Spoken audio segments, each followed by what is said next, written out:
La construction d'une réputation d'intégrité morale dans la gestion, tel est le thème central du 16e conseil d'administration de la fondation Kunoba Erenye Fokuba. C'est le maire de Butembo, le commissaire supérieur principal, Moa Baekiteli Roger, qui a lancé les activités irrelatives.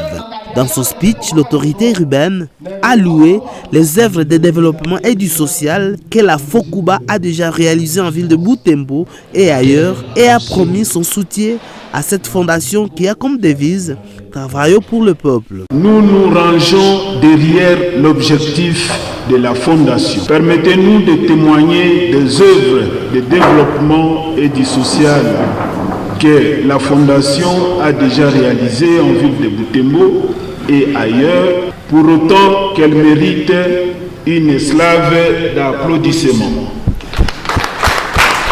Eu égard aux objectifs assignés et à la bravoure de la fondation, nous vous promettons aussi notre soutien indéfectible dans les limites de nos compétences. Plusieurs thèmes ont été développés, entrecoupés par des slaves d'applaudissements, la dimension morale des dirigeants, l'intégrité morale dans la gestion, la formation professionnelle et apprentissage de métiers, solutions au chômage, la transparence et recevabilité dans la gestion.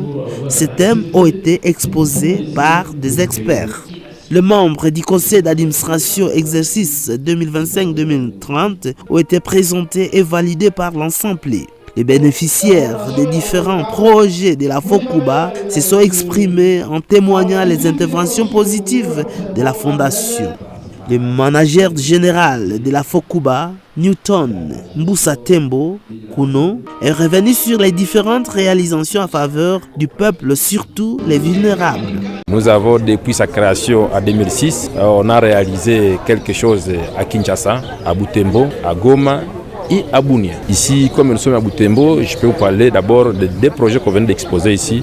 Le projet Yawazekan, un projet qui engage les mamans, nos mamans, qui ont fui la guerre dans les territoires de Beni, de Lubero, et qui se retrouvaient dans la ville de Butembo. Nous avons essayé de réfléchir ensemble comment les encadrer et comment trouver la voie de sortie par rapport pour qu'ils soient plutôt autonomes sur le plan financier.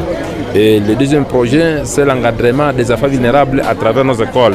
Et nous avons aussi un grand projet à Beni, toujours dans le cadre de l'éducation. Notons que les intervenants et les participants sont venus de Kinshasa, Beniville, Beni Territoire, Lubero, Butembo et ailleurs.